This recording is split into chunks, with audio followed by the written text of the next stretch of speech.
Hey Refill fam, Wesley from Bayside Davis, and Merry Christmas season.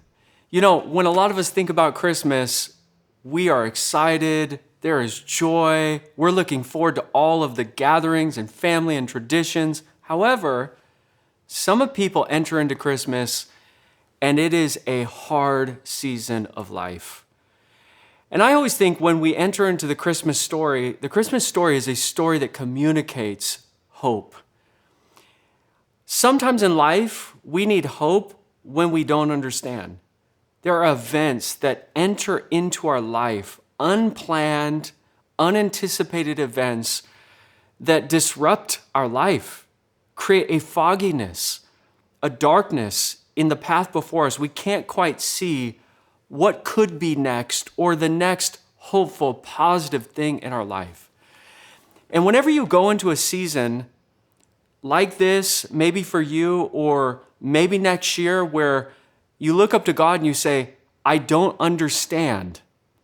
I want to give you a thread of hope that I see from the beginning of the Bible all the way to the beginning of the life of Jesus that is so helpful in moments like that.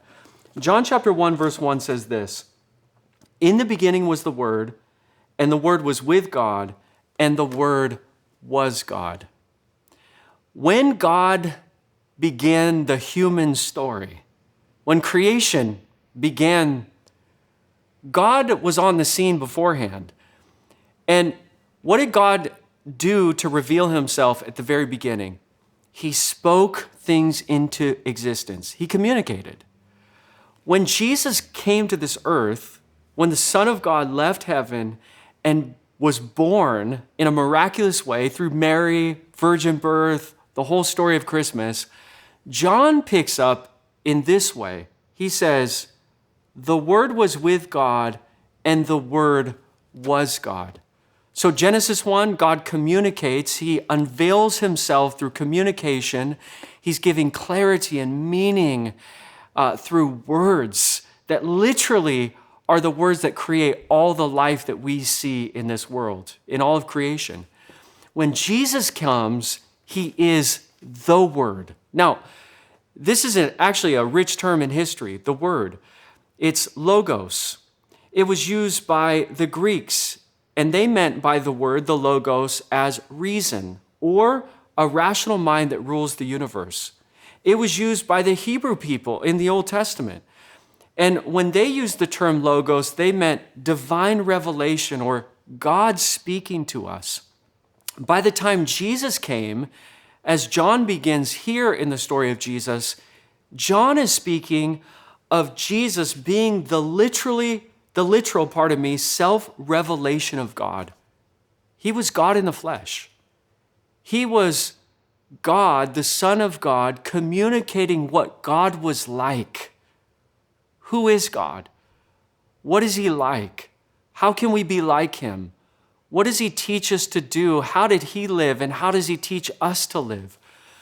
Whenever I'm in a season that isn't quite clear, there's a fogginess before me, I go back to this. Jesus communicates to us. That is a undergirding thread of hope that you and I can receive in seasons that are unclear or we just don't understand. God is a God who communicates to us. And the ultimate form of communication is the life, teaching, person, death, resurrection of Jesus. Go back to that. What did Jesus teach? Who was Jesus? What did he do for me on the cross? What did he do for me in his resurrection? Meditate, think about those things, and you will find clarity in the midst of fogginess or not understanding. I hope you're encouraged by this today, that the center of meaning and clarity of life is the person and life of Jesus Christ. Merry Christmas to you. If I don't see you again before Christmas, sending love your way in Jesus' name.